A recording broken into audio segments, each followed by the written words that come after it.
get Spielberg into a room and say, hey, you've got this story, E.T., it's fantastic. Now, wait till this point in the story when E.T. is going to do the thing with the bike, but E.T. now has to roll a dice. And if it's a nat 1, E.T. just gets hit by a car. Yeah. Welcome to the Character Sheet, your home for all things fantasy and TTRPG news. And today we have another amazing guest. You may know him from Critical Role or Reslayer's Take or his time on High Rollers or Dimension 20, or maybe you just saw his brand new Echoes of the Father stream over on Brandon Sanderson's official YouTube channel. It's the one and only Jasper Cartwright. Thank you so much for joining us. Thank you so much for having me. I'm pretty stoked to be here, and super excited to be talking about this. Yes. Now, if people who haven't seen it, we will be avoiding spoilers for the actual play. When you are done, by all means, go watch it. It's over on Brandon Sanderson's official YouTube channel. But if you haven't seen it, how would you describe Echoes of the Father to a new viewer? Oh boy, it is a visual feast, a delve into the world of Roshar, which is the world of the Stormlight Archives, and a pretty epic one shot with an incredible cast. Yeah, and then so some of the characters in the actual play, particularly like Abubakar Salim's newly minted Prince of Royan, and events like the Everstorm, and then talking about the the Light Eyes and the Dark Eyes, and some very fun cameos in there. There is a lot of Stormlight lore kind of weaved into this. How much of a Stormlight Archive fan do you think viewers need to be to fully enjoy it, or can you come in sort of blank or with just a general idea and still really enjoy the series? Well, the one shot. Yeah. I hope that it's like, you don't need to really know anything, would be my hope. Because we tried, and I certainly tried in the way that we approached it, to say, like, here's going to be a bunch of fun stuff for you, like big Stormlight nerds out there who love this series and understand it. But ultimately, the story is about these 4 characters sat around a table and this journey that they have to go on. And so even if you don't really understand some of the like finer points or finer details, you will understand the sort of, the need for a high prince to prove himself, or the want of a royal advisor to protect, their charge or whatever, So I think that, like, essentially the story is accessible in that, these are all kind of either completely made up characters, or in Abubakar's case, a character that you don't really see much in the book, so there's not really like a ton of history, and most of it we do kind of try to sort of place in there and kind of give you a little bit of an understanding, a little bit of a bedrock right at the beginning, with a little kind of prologue section which kind of tells you, like, hey, something big happened like last week and now we're here. So yeah, hopefully not too much. It's my ideal scenario. Yeah, and I will say, when I watched this, my wife was watching with me for about half of it before she had to run off and her friends are watching some dungeon crawler Carl thing that was going on. But she was with for the first hour and a half, and she was really enjoying it. And she is aware of Stormlight, but she's much more of a Mistborn fan when it comes to Sanderson stuff in terms of what she would read. But then I came back later and I saw she was digging through my Roshar World Guide to try and piece together stuff afterwards, because she was like, it really made her start reading the books again. So I think you're right in that. I'm a huge Stormlight nerd and I loved it. And then there were things in there she would just like lean over and like elbow me and like, what's this guy? And I'd be like, but she really enjoyed it. Yeah. And that's great. I'm sorry, I cut you off. Go ahead. No. I was just saying that's great. I had such a it was a sort of terrifying and also really enjoyable sort of thing to put together when I thought about the story, and I was like reading the books and trying to pull together as much of that stuff as I can to make sure that it really feels like, for those of you that love the Stormlight Archives, that there is like, that this is coming from a place of like love and admiration for that work, and that really kind of hopefully like comes across in the amount of effort that like I and mostly the team really put into making it sort of look and feel as amazing as possible. Yeah, and then for the there's so many questions I want to jump into. That is, so you've got a very long history with D&D, obviously dating back to before your time with Three Black Halflings podcast, all this other amazing stuff you've been doing for the last decade at this point. Was it in any way at all a hard transition to jump from core D&D into Stormlight, or was the Stormlight system very easy to get into? Not at all. This adventure came about because yes, I fell in love with the world, but I really fell in love with the Cosmere RPG. I think it is a fantastic system.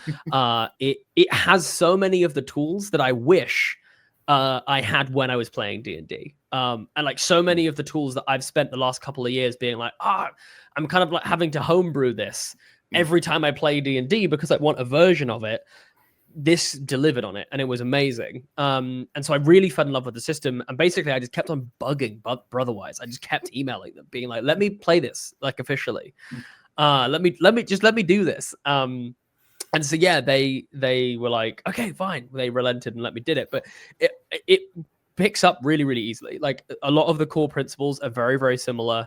And then I think that it just layers on some really, really nice mechanics that are really well balanced and just allow you, as the GM particularly, to kind of gives you more tools sort of outside of just the rule of cool to tell us an interesting story and to allow the story to kind of pivot in really interesting and unique ways. So it wasn't difficult at all. And I have to give a huge shout out to Brotherwise because they're not paying me to say any of this, but I genuinely do just love that system. And if anyone wants to GM for me so that I can play that system, that would be fantastic.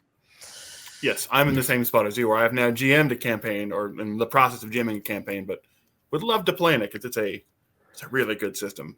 And we talked to Johnny over at Brotherwise a few times about the game, and one of the things he would always bring up is how involved Brandon Sanderson remains in things like the storytelling, and how even when they were doing like narrative drafts or like adventure drafts, they would send it off to Sanderson to sign off on to make sure it fits in this very fleshed out canon. So did you have to, when you were doing Echoes of the Father, did you have to like shoot a script over there so Sanderson could give it the green light, the green check? I don't know that it made its way to Sanderson. Mostly because I think if I think about that too long, I might throw up. Like just the thought of that is sort of terrifying to me, that I would put together a narrative and Brandon Sanderson would look over it. Like I'm fine with him not seeing it, like that's okay. I guess he's probably seen it at this point, but no. But Johnny over Brotherwise was absolutely incredible, and he knows those books it's wild how much he kind of understands and knows those books.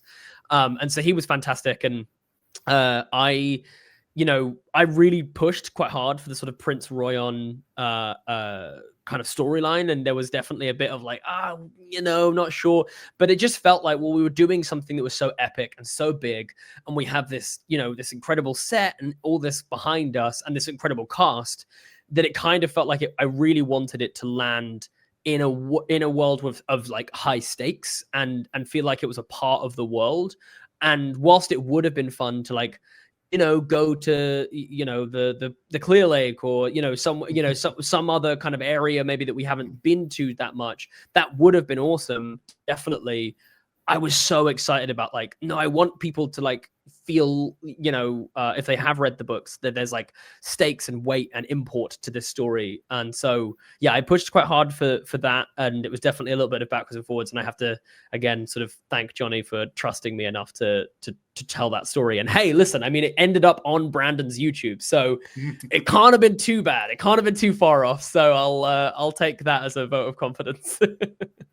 Was it a bigger challenge to do something like with Critical Role with Thresher, where you had sort of free reign over creating your own sort of bespoke RPG universe versus having to do something like Echoes of the Father, where you're having to craft a narrative that fits within that existing like established and like heavily regulated canon that Brandon Sanderson made? Like, was there a big difference between the two?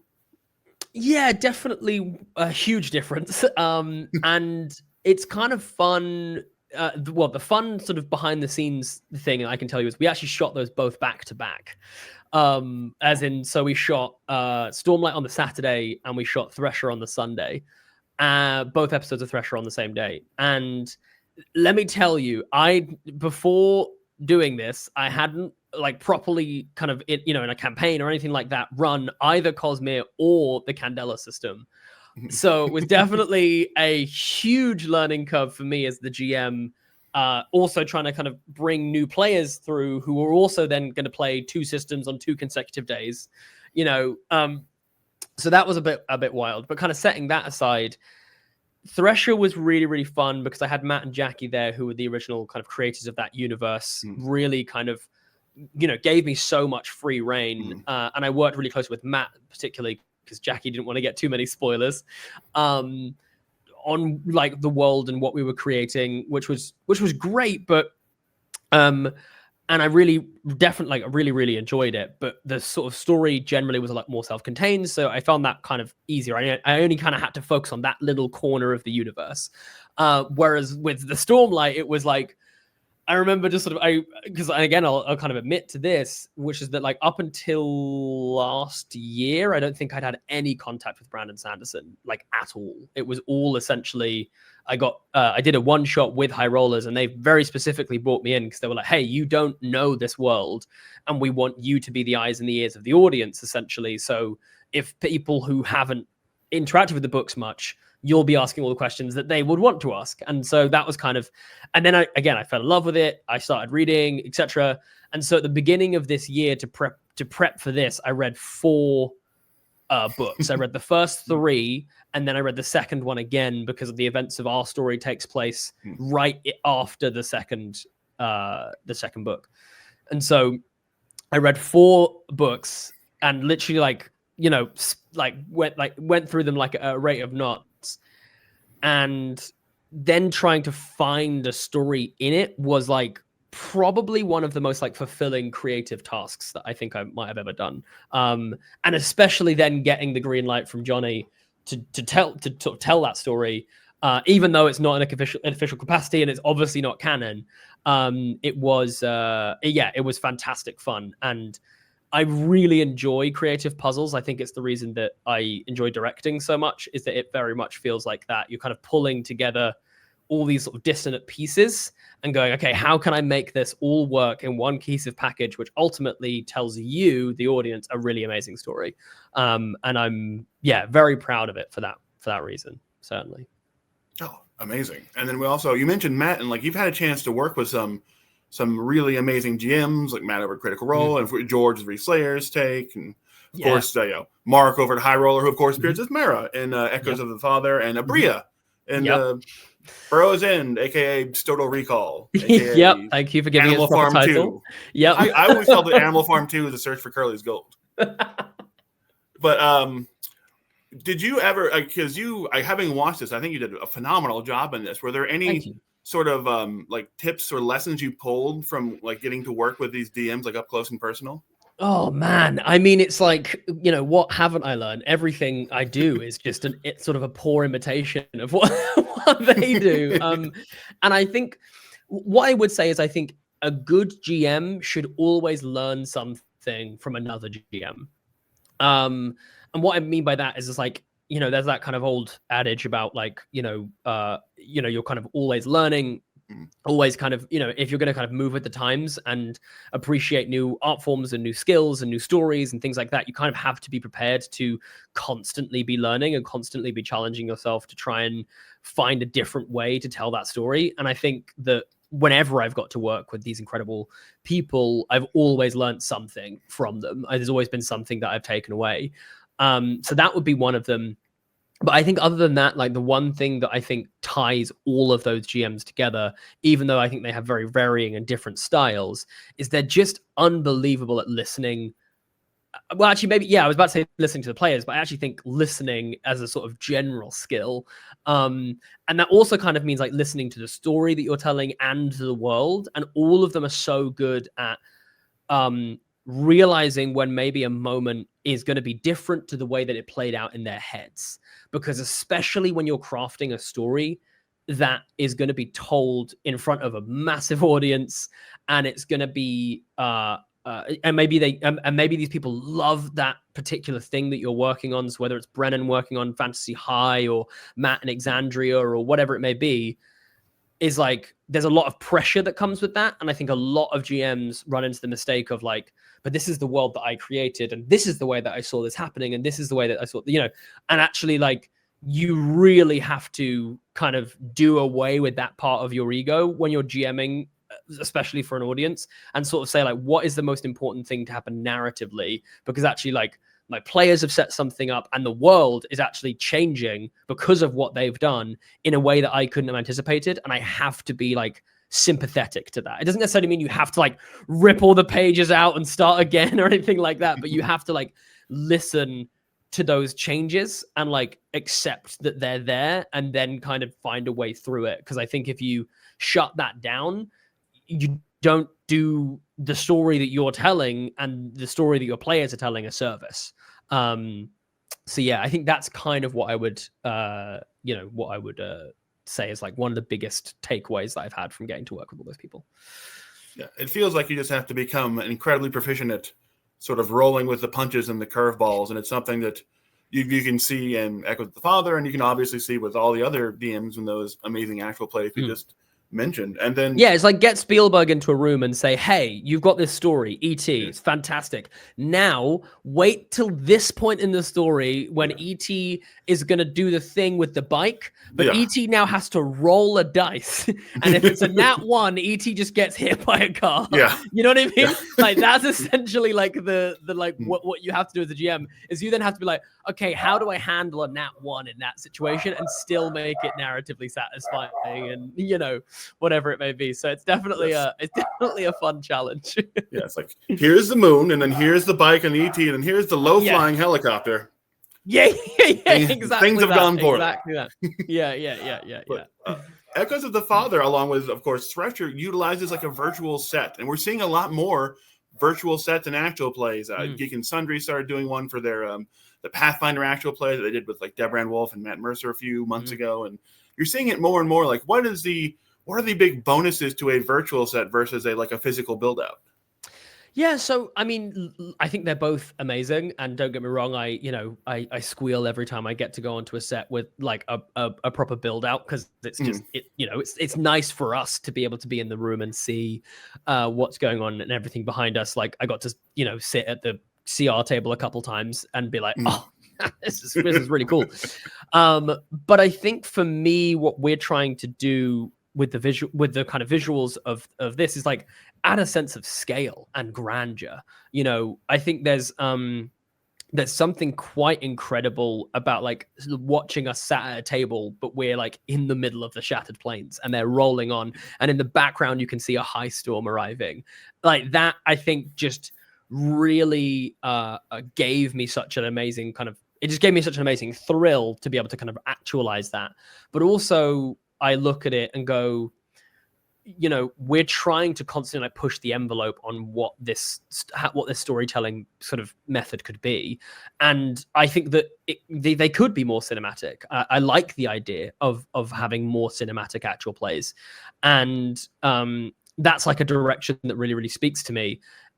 And I think it really just, even again, like Thresher as another great example, like sort of feels, and it was so different, I think, to something like Stormlight.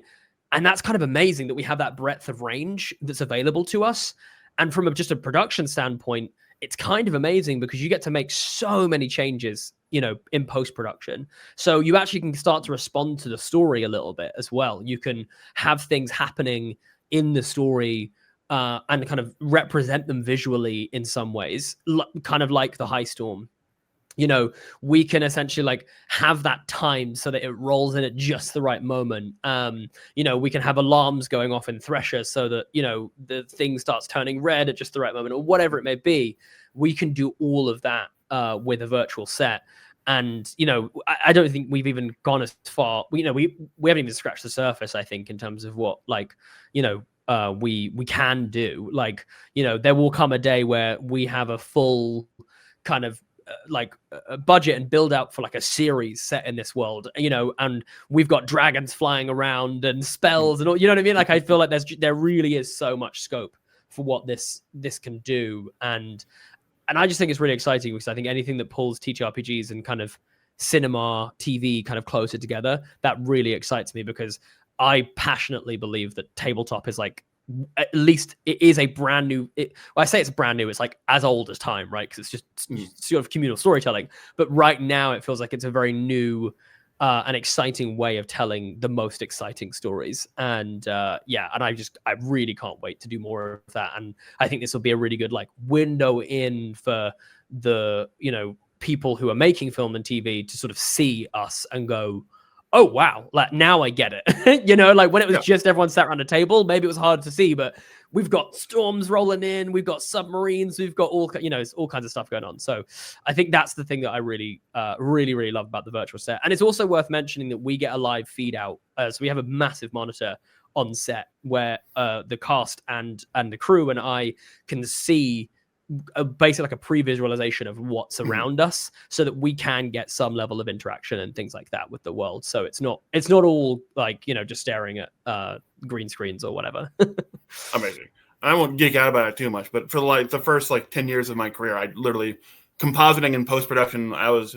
Before I was producer Pete on this, I was an actual video producer and commercial producer for a bunch of companies, and getting to see how well the compositing is done in this, because I know from experience, having built dozens of virtual and physical sets, of for Thresher, you can hide some stuff with darkness. Like darkness is always a great way of like smoothing the edges over, but I find that nothing in that dark scale ever looks quite as good as when you have a perfectly lit virtual set. When you nail it, but the amount of time you have to spend on lighting to make sure that it works correctly takes a lot of time. And I will say, if you have not seen a virtual set before, or if you've seen one and you've been like, maybe that's not my kind of style, I think if you watch Echoes of the Father, you will be shocked at how far the technology has come and just how clean and like light and how immersive this feels compared to things that we were seeing even just like a year or two ago. Yeah, I'm so proud of the team, and I genuinely, I can't tell you how much I appreciate that. We worked with a company that we've kind of partnered with called Paragon, who they really pulled me into it and were like, hey, you need to come and check this out and see what we can do, kind of thing. And then we've obviously collaborated together on these, but it's been such a joy to kind of figure that out and see just how impressive we can make these things look. And I think you're absolutely right that when we had Thresher, we were like, okay, we can hide some of the rough edges here because it's all super dark and grainy and whatever. And then we got to Stormlight and we were like, boy, there's none of that. But you're absolutely right though.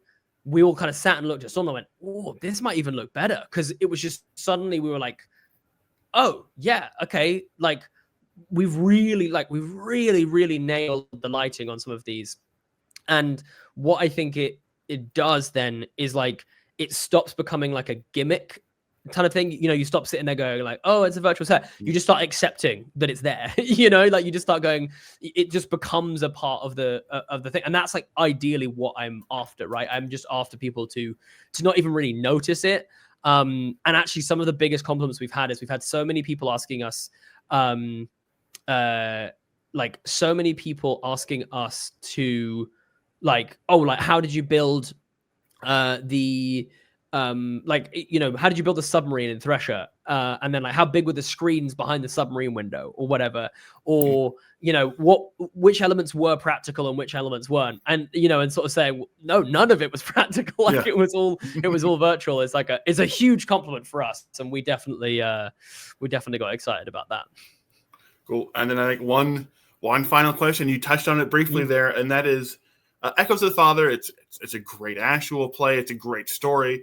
And it ends with a couple big cliffhanger moments. So as you talked about, is there a chance that this one shot becomes something more down the line, maybe even like a mini campaign in the future? We certainly hope so. It's the cast is messaging me on a daily basis, being like, "When are we doing more? When are we gonna do more?" And I'm like, "Just hold on, I'm trying." I think it's just one of those things, right? You never really know how these things are going to be received, and I think for Brotherwise, it was a big step for them to collaborate this closely with us on something like this. I think normally they would sort of just be like, sort of offer it out and, they create a thing, go away, come back, here's the thing, whereas this, they were really, really involved. And also for Dragonsteel as well. I think this is kind of a new thing for them and for Brandon Sanderson. So I think it was all kind of very new on a lot of fronts, and so we kind of have to see how people like it, how people respond to it, and all I can say is, like, if you're someone out there who has liked it, then please go and make some noise about it. Go and tell friends, tell them to watch it, talk about it online, etc. Like, you'd be surprised how much that stuff does really matter. Like, if this thing blows up and loads of people get excited and start talking about it, then I'd be very surprised if we're not back pretty quickly with some more stuff, because we're certainly ready to go, and I certainly have a lot of ideas for it. So I would love to. So that is amazing. And as we just said at the top of this interview, like, if you haven't seen it, go take this time now to go see it. It is over on Brandon Sanderson's official YouTube channel. It is an amazing actual play. It's a very, very good investment of about 2.5 hours of your time. And I think you will come away very, very happy and like wanting more if you're anything like me, especially with those last 5 minutes or so. Yeah, they're pretty good. They're pretty good. So no, and I really appreciate that, Pete. Thank you so much for saying it's kind of, we shot this a while ago, and then we put so much love and attention into it, and so for it to be out and to have people saying how much they're enjoying it is just kind of like mind blowing, honestly. So yeah, I really appreciate it. Thank you. And Brandon Sanderson, if you're watching, think of the amazing Magic the Gathering series you could do with a virtual set behind you. It's like spell effects popping. Come contact us at Cross-Eyed Studios, Brandon. We're right there. You have my email by this point. You have to. So just drop me a line. Well, Jasper, thank you so much for joining us. And like we said, everyone, go to Brandon Sanderson's YouTube channel. Watch Echoes of the Father, a tabletop adventure. One of the most, maybe the best virtual set we've ever seen in an actual play. Just a fantastic experience. Jasper, thank you so much. Everyone at home, do the liking and subscribing and the YouTube stuff. And we will be back with more videos tomorrow. And Jasper, thank you again. Thanks so much.